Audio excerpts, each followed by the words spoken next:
Hello students. तो आज के इस वीडियो में जो है कोशिका चैप्टर से जो है हम लोग जो है मल्टीपल चॉइस क्वेश्चन देखेंगे। मतलब एक नंबर वाला जो क्वेश्चन होता है, चार ऑप्शन से दिए हुए रहते हैं, उसको हम लोग देखेंगे चैप्टर 1 से। इसी तरह से चैप्टर 2 का भी करेंगे। और इसमें जो है कोशिका चैप्टर से ये एक नंबर वाला क्वेश्चन देखेंगे और साथ ही साथ इसका क्वेश्चन आंसर भी हम लोग देखेंगे। स्टार्ट करते हैं। तो सबसे पहला जो क्वेश्चन है कि केंद्रक में कौन सा द्रव्य पाया जाता है। तो केंद्रक में जो द्रव्य पाया जाता है वो केंद्रक द्रव्य होता है। तो क्वेश्चन सबसे पहले समझना है कि केंद्रक में कौन सा द्रव्य, तो वो केंद्रक द्रव्य होता है। तो ऑप्शन इसमें ए जो है वो सही ऑप्शन होगा। तो ऑप्शन ए इसमें क्या होगा, सही होगा। उसके बाद क्वेश्चन नंबर 2 है कि जंतु कोशिका में क्या अनुपस्थित होता है। तो जंतु कोशिका में जो अनुपस्थित होता है वो कोशिका भित्ति जंतु कोशिका में नहीं पाया जाता है, ये पादप कोशिका में पाया जाता है। तो कोशिका भित्ति जो होता है वो जंतु कोशिका में क्या होता है, अनुपस्थित होता है, मतलब नहीं होता है। थर्ड क्वेश्चन जो है कि क्लोरोप्लास्ट किस में पाया जाता है। तो क्लोरोप्लास्ट जो होता है वो किस पौध कोशिका में या जंतु कोशिका में या दोनों में या किसी में भी नहीं। तो क्लोरोप्लास्ट जो होता है वो पौध कोशिका में पाया जाता है, यानी प्लांट्स में पाए जाते हैं, ठीक ना। तो प्लांट्स में पाए जाते हैं। उसके बाद जो है नेक्स्ट हम लोग देखते हैं क्वेश्चन 4। तो अमीबा एक एकल कोशिकीय जीव है, इसके एक ही कोशिका में होता है क्या। अंतःग्रहण होता है, पाचन होता है और शोषण एवं उत्सर्जन दोनों होता है, या ये सभी क्रियाएं होती है। तो चूंकि अमीबा एक एकल कोशिकीय जीव है तो इसमें जो होता है सभी क्रियाएं एक ही कोशिका में होती है। अंतःग्रहण भी उसी में होता है, डाइजेशन है ना, पाचन मतलब भोजन पचता है उसी में है, और शोषण भी होता है, उत्सर्जन भी होता है। तो ऑप्शन इसमें डी जो है करेक्ट ऑप्शन बनेगा, क्योंकि अमीबा एक एकल कोशिकीय जीव है और इसके एक ही कोशिका में सारी जो है क्रियाएं होती है, अंतःग्रहण, पाचन, अवशोषण एवं उत्सर्जन, ये सभी। उसके बाद क्वेश्चन नंबर 5 है कि सबसे पहले कोशिका की खोज किसने की। और ये इसके चार ऑप्शन से सही ऑप्शन ऑप्शन ए होगा, रॉबर्ट हुक। तो रॉबर्ट हुक ने 1665 ईस्वी में कोशिका की खोज की थी। तो ऑप्शन ए क्या है, सही है। उसके बाद नेक्स्ट क्वेश्चन है सर्वप्रथम जीवित कोशिका की खोज किसने की। तो जीवित कोशिका जो खोज हुआ था वो एंटोन वॉन लीeuwenhoek के द्वारा हुआ था। ऑप्शन इसमें जो है बी वो सही होगा। उसके बाद जो है क्वेश्चन नंबर 7 देखते हैं कि सजीवों के शरीर की सबसे छोटी रचनात्मक और क्रियात्मक इकाई को क्या कहते हैं। तो इसको जो कहते हैं वो कोशिका कहते हैं। तो ऑप्शन ए इसमें सही होगा। उसके बाद क्वेश्चन 8 है कि इनमें से आकार में सबसे छोटी कोशिका किसकी है।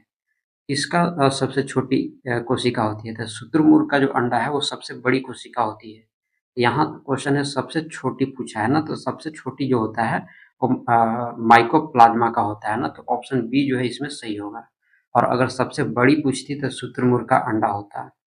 उसके बाद क्वेश्चन 9 है कि इनमें से कौन सी एकल कोशिका है जो आकार में बड़ा होने के कारण नग्न आंखों से भी देखा जा सकता है। तो ये इसके चार ऑप्शन है।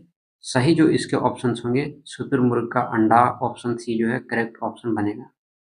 उसके बाद जो है 10 क्वेश्चन देखते हैं। कोशिका के सबसे बाहर का आवरण या घेरा क्या कहलाता है। तो कोशिका के जो सबसे बाहरी का जो घेरा होता है ना, उसे हम लोग कहते हैं कोशिका झिल्ली। तो ऑप्शन ए क्या है, सही है। उसके बाद और भी अभी क्वेश्चन देखते हैं। क्वेश्चन 11 यहाँ है कि कोशिका झिल्ली एवं केंद्रक के बीच के भाग में सही कोशिकांग रहते हैं, और ये इसके चार ऑप्शन हैं। सही ऑप्शन इसके बी हो गए, कोशिका द्रव्य में। उसके बाद जो है कोशिका को सर्वप्रथम कब देखा गया। तो सबसे पहले जो देखा गया वो 1665 में रॉबर्ट हुक के द्वारा जो है देखा गया है ना, खोजा गया। उसके बाद क्वेश्चन नंबर 13 कि सूक्ष्म जीवों एवं कोशिकाओं को देखने के लिए उपयोगी विशेष यंत्र क्या है। और ये इसके हैं चार ऑप्शंस। सही ऑप्शन बनेगा सूक्ष्मदर्शी। नेक्स्ट जो क्वेश्चन है कि कोशिका का ऊर्जा गृह किसे कहा जाता है। और ये इसके चार ऑप्शन है। तो ये होता है माइटोकॉन्ड्रिया या राइबोसोम, रसधानी या हरित लवक। तो कोशिका का जो ऊर्जा घर होता है, गृह मतलब घर होता है, तो ऊर्जा घर जो होता है वो माइटोकॉन्ड्रिया होता है। तो ऑप्शन ए सही होगा। उसके बाद क्वेश्चन नंबर 15 है कि एक कोशिकीय जीव का उदाहरण निम्नलिखित में से कौन सा है? तो एक कोशिकीय जीव इसमें से जो है वो अमीबा है। तो ऑप्शन ए इसमें क्या होगा? सही होगा। उसके बाद जो है नेक्स्ट क्वेश्चन देखते हैं कि कोशिका में गुणसूत्र कहाँ पाए जाते हैं? तो कोशिका में जो गुणसूत्र पाए जाते हैं ना, वो पाए जाते हैं केंद्रक में। किसमें पाए जाते हैं? केंद्रक में। तो ऑप्शन ए सही होगा। उसके बाद क्वेश्चन 17 है कि समान कोशिका का समूह जो एक विशिष्ट अंग का निर्माण करता है, तो ये इसके 4 ऑप्शन से सही ऑप्शन जो होंगे उत्तक होंगे। इंग्लिश में इसको टिश्यू कहते हैं। बात समझ में आ गया? अब अगला जो है सही गलत का जो है देख लेते हैं ना, सही है कि गलत है। तो यहाँ पर क्वेश्चन है कि एक कोशिकीय जीव में एक ही कोशिका होती है, सही है कि गलत है? देखो, एक कोशिकीय जो जीव होते हैं उसमें एक ही कोशिका होता है, जैसे अमीबा अभी जस्ट मैंने बताया था, तो उसमें है ना, तो एक कोशिकीय जो जीव होते हैं उसमें एक ही कोशिका होती है और उसी के अंदर सारे प्रक्रिया होती है, अंतर्ग्रहण है ना, उत्सर्जन, ये सभी। तो ये सही है, तो ये क्या लिखेंगे? सही लिखेंगे। क्या लिखेंगे? सही। उसके बाद सेकंड जो है कि रक्त कोशिका शाखान्वित होती है, तो रक्त कोशिका जो होता है वो शाखान्वित नहीं होता है, तो इसका आंसर गलत होगा। ठीक है, तो क्या होगा इसका आंसर? गलत। उसके बाद थर्ड जो क्वेश्चन है कि किसी जीव की मूल संरचना अंग है, तो अब ये सही है कि गलत है? तो ये भी गलत ही है। ठीक है, थ्री भी क्या है? गलत ही है। उसके बाद 4 क्वेश्चन है कि अमीबा की आकृति अनियमित होती है। हाँ, अमीबा की जो है आकृति अनियमित होती है, तो ये सही है। ठीक है, ये क्या है? सही है। उसके बाद जो है 5वां क्वेश्चन देखते हैं कि मानव में सबसे बड़ी कोशिका तंत्रिका सॉरी, मानव में सबसे बड़ी कोशिका तंत्रिका कोशिका होती है, तो ये भी बात सही है। तंत्रिका कोशिका ही मानव में सबसे बड़ी कोशिका होती है, तो ये भी जो कथन है वो सही है, तो ये भी क्या है? सही है। तो 5 भी क्या है? सही है। उसके बाद पौधे की कोशिकाओं में अपेक्षाकृत बड़ी रिक्तताएं पाई जाती है, ये भी कथन सही है। इसको भी क्या लिखेंगे आंसर में? सही। उसके बाद नेक्स्ट क्वेश्चन देखते हैं कि सभी कोशिकाओं में कोशिका भित्ति पाई जाती है। नहीं, सभी कोशिकाओं में कोशिका भित्ति नहीं पाया जाता है। कोशिका भित्ति जो है वो जंतु कोशिका में नहीं पाया जाता है, पौध कोशिका में कोशिका भित्ति पाया जाता है। तो यहाँ क्वेश्चन सभी है, तो सभी है, तो इसका मतलब गलत है, तो ये क्या होगा? गलत होगा। उसके बाद जो 8वां क्वेश्चन है कि कोशिका झिल्ली को चयनात्मक परागम्य झिल्ली भी कहते हैं, तो ये कथन सही है। तो कोशिका झिल्ली को चयनात्मक परागम्य झिल्ली भी कहते हैं। उसके बाद क्वेश्चन 9 है कि केंद्रक झिल्ली कोशिका द्रव्य एवं केंद्रक के बीच पदार्थों के आवागमन को नियंत्रित करती है, तो ये कथन भी सही है। ठीक ना, तो ये भी क्या है? सही है। उसके बाद आगे चलते हैं और क्वेश्चन 10 देखते हैं। क्वेश्चन 10 यहाँ है कि जीव द्रव्य जीवन का भौतिक आधार है, इसमें कोशिका द्रव्य एवं केंद्रक द्रव्य दोनों शामिल है, तो ये भी सही है। कथन ये भी क्या है? सही है, तो इस तरह से सही कर देना है। अब उसके बाद कॉलम यानी मिलाने वाला है। ठीक है, एक कोशिकीय जीव किसमें इसमें होगा? ये है। तो देखो, एक कोशिकीय जीव जो है इसमें अमीबा है, तो एक कोशिकीय जीव जो है अमीबा, तो इसमें इसको मैच कर देंगे। उसके बाद कोशिका भित्ति। अब बताओ, कोशिका भित्ति जो होता है वो पौध कोशिका में पाया जाता है, यानी पादप कोशिका होती है, तो सेकंड का क्या हो जाएगा? ये हो जाएगा। फिर कोशिका झिल्ली जो होता है उसको चयनात्मक पारगम्य झिल्ली भी कहते हैं, तो थर्ड का क्या हो जाएगा? बी सही हो जाएगा। उसके बाद कोशिकाओं का समूह को क्या कहते हैं? तो कोशिकाओं का जो समूह होता है उसको उत्तक कहते हैं। ठीक है, उसको क्या कहते हैं? उत्तक कहते हैं। तो 4 का ई हो जाएगा और ये जो बचा है वो इसका डी हो जाएगा। ठीक है, तो बात समझ में आ गया? इस तरह से जो है इसको मिलान करना होता है। आंसर को ऐसे लिखना है, आंसर नीचे जब आप लिखोगे तो फर्स्ट ऐसे लिखना और इसको बगल में ए लिख देना। ठीक है, सॉरी, फर्स्ट का कौन है? सी है ना, तो बगल में ऐसे सी लिख देंगे। फिर उसी तरह से सेकंड का भी लिखेंगे। अब सेकंड का कौन सा ऑप्शन है? ये है, इसके सामने ए ऐसे लिख देंगे। तो इस तरह से जो है आंसर में लिखना है। बात समझ में आ गया? उसके बाद आगे अब यहाँ से शुरू होता है क्वेश्चन आंसर। कोशिका के किस भाग में कोशिकांग पाए जाते हैं? देखो, इसका मैं आंसर बता रहा हूँ। ठीक है, अब इसका आंसर आप देखना। देखो, कोशिका के किस भाग में कोशिकांग पाए जाते हैं, तो वो होता है कोशिका द्रव्य। इसका आंसर यहाँ है। ठीक है, तो किस में होगा? कोशिका द्रव्य। ठीक है, उसके बाद जो सेकंड क्वेश्चन है कि सजीव में अनुवांशिक गुणों का वाहक कौन है, तो जीन। क्या आंसर होगा? जीन होगा। उसके बाद थर्ड क्वेश्चन है कि पौधों की कोशिका में सबसे बाहरी परत को क्या कहते हैं, तो सबसे बाहरी परत को कोशिका भित्ति कहते हैं। आंसर इसका ये होगा। उसके बाद कोशिका की खोज किस वैज्ञानिक ने की? तो रॉबर्ट हुक ने की थी। तो इसका आंसर क्या हो जाएगा? रॉबर्ट हुक हो जाएगा। फिर जीवन की मूलभूत इकाई किसे कहते हैं? तो कोशिका को कहते हैं। बात समझ में आ गया? ये तो शॉर्ट टाइप क्वेश्चन था, अब लॉन्ग टाइप क्वेश्चन यहाँ है, ठीक है। और इसका आंसर भी मैं बताऊंगा। कोशिका के 3 प्रमुख घटकों के नाम जो है लिखना है। आंसर देखने वाले हैं। तो कोशिका के 3 प्रमुख घटकों के नाम लिखना है। तो कोशिका के जो 3 प्रमुख घटक हैं वो कौन कौन से हैं? तो इसका आंसर यहाँ पर है कोशिका झिल्ली, कोशिका द्रव्य और केंद्रक।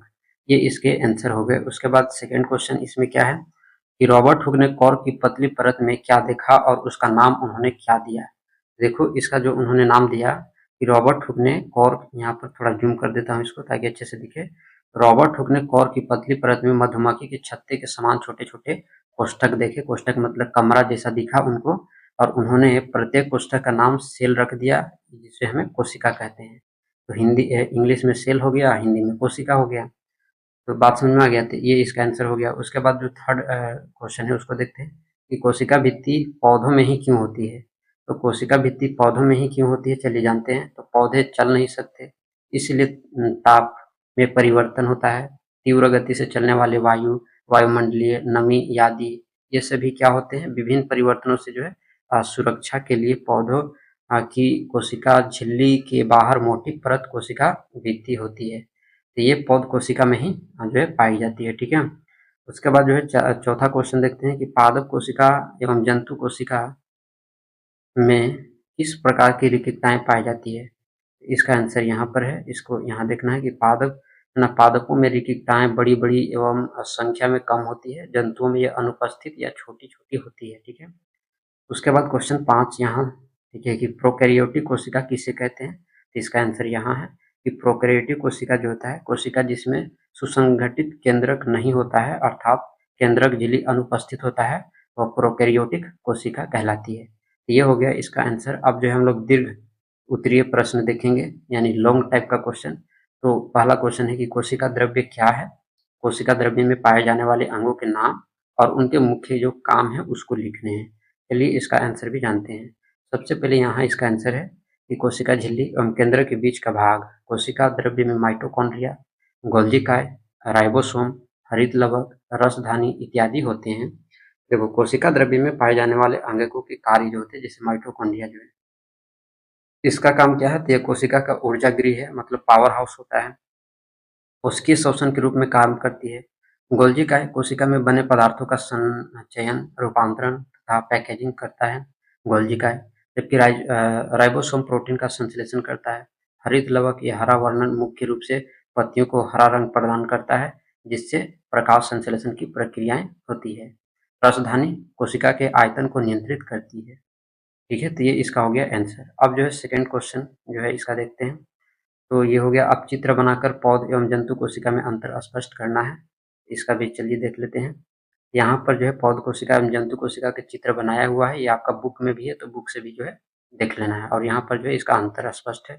देखो कोशिका का भाग इधर नाम लिखा हुआ है, फिर यहाँ पादप कोशिका है, जंतु कोशिका है, मतलब कोशिका का भाग पादप कोशिका में है कि नहीं है, कि जंतु कोशिका में है कि नहीं है। देखो कोशिका का जो भाग है, पहला भाग कोशिका झिल्ली। कोशिका झिल्ली जो होता है वो दोनों में उपस्थित होता है, जंतु कोशिका में भी पाया जाता है और पादप कोशिका में भी कोशिका झिल्ली पाया जाता है।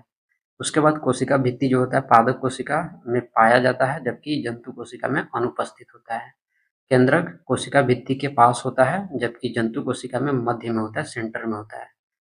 उसके बाद कोशिका झिल्ली जो होता है पादप कोशिका में उपस्थित होता है, जबकि जंतु कोशिका में भी उपस्थित होता है। उसके बाद कोशिका द्रव्य जो है उपस्थित होता है, पादप कोशिका और जंतु कोशिका दोनों में उपस्थित होता है। प्लास्टिड पादप कोशिका में उपस्थित होता है, जबकि जंतु कोशिका में जो है वो अनुपस्थित होता है। ये चीज है। उसके बाद जो है रिक्तताएं पादप कोशिका में उपस्थित स्पष्ट एवं बड़ी होती है, जबकि जंतु कोशिका में प्रायः अनुपस्थित या बहुत छोटी होती है। तो बात समझ में आया? ये है रिक्तताएं। ये इसका हो गया आंसर और ये हो गया इसका पिक्चर। अब जो है थर्ड क्वेश्चन का आंसर देखते हैं। अब थर्ड क्वेश्चन इसमें क्या है कि कोशिका द्रव्य एवं केंद्रक द्रव्य में अंतर लिखिए। यह दोनों द्रव्य को संयुक्त रूप से क्या कहा जाता है? इसका आंसर जानते हैं। तो थर्ड का आंसर जो है यहाँ पर है, ठीक है। थर्ड का आंसर यहाँ से शुरू होता है कि संयुक्त रूप से जीव द्रव्य कहते हैं। कोशिका द्रव्य एवं केंद्रक द्रव्य में अंतर। यहाँ पर पहला जो है कि कोशिका द्रव्य कोशिका झिल्ली के अंदर केंद्रक को छोड़कर संपूर्ण पदार्थों के बीच पाए जाने वाले द्रव्य कहते हैं, ठीक है। जबकि कोशिका झिल्ली में केंद्रक के अंदर पाए जाने वाले द्रव्य को केंद्रक द्रव्य कहते हैं। ये तो पहला हो गया अंतर। सेकेंड इसका अंतर है कि कोशिका द्रव्य मुख्य कार्य कोशिका विभिन्न, ये इसका जो है यहाँ से लेकर के यहाँ तक इसको, ये इसका अंतर है, ठीक है। तो 2 पॉइंट इसमें दिए गए हैं, क्योंकि लॉन्ग टाइप है तो इसको ध्यान रखना है। उसके बाद जो है हम लोग नेक्स्ट क्वेश्चन देखते हैं कि क्वेश्चन जो है, क्वेश्चन नंबर जो है 5 की कोशिका में क्रोमोसोम अथवा गुणसूत्र कहाँ पाए जाते हैं, उनके कार्य का वर्णन करना है। इसका भी आंसर जानते हैं। तो 5वां का आंसर जो है, चौथा का आंसर कोशिका, अच्छा चौथा का छूट गया ना, चौथा का पहले देख लेते हैं कि कोशिका झिल्ली को चयनात्मक पारगम्य क्यों कहते हैं, क्यों कहा जाता है। इसका आंसर यहाँ है, ये रहा इसका आंसर, ठीक है। कि कोशिका झिल्ली एक कोशिका को दूसरी कोशिका एवं घेरे हुए माध्यम से अलग करती है। यह कोशिका को एक निश्चित आकार प्रदान करती है और आंतरिक अंगों को सुरक्षा प्रदान करती है। आंतरिक अंग को मतलब इंटरनल ऑर्गन्स, ठीक है, ये चीज। उसके बाद अब नेक्स्ट क्वेश्चन इसको देख लेना है। उसके बाद नेक्स्ट क्वेश्चन 5 है, कोशिका में क्रोमोसोम अथवा गुणसूत्र कहाँ पाए जाते हैं, उनके कार्य का वर्णन करना है। इसका आंसर यहाँ रहा, ठीक है, यहाँ है क्वेश्चन का आंसर। कोशिका में क्रोमोसोम अथवा गुणसूत्र केंद्रक में पाया जाता है। गुणसूत्र जिनके धारक हैं तथा आनुवांशिक गुणों अथवा लक्षणों को जनक से अलग पीढ़ी में स्थानांतरित करते हैं। तो ये हो गया इसका क्वेश्चन का आंसर। हमने इसमें इस चैप्टर से क्या क्या देखा, तो इस चैप्टर से जो है हमने शॉर्ट टाइप क्वेश्चन देखा, एक नंबर वाला क्वेश्चन देखा, लघु उत्तरीय और दीर्घ उत्तरीय दोनों टाइप से हमने क्वेश्चन के आंसर को देखे। इसी तरह से बाकी जो है चैप्टर का भी लेकर के आएंगे। तो वीडियो अच्छा लगा हो तो लाइक जरूर करना है, और जो भी चैनल पर नए होंगे चैनल को सब्सक्राइब कर लेंगे। मिलते हैं नेक्स्ट वीडियो में।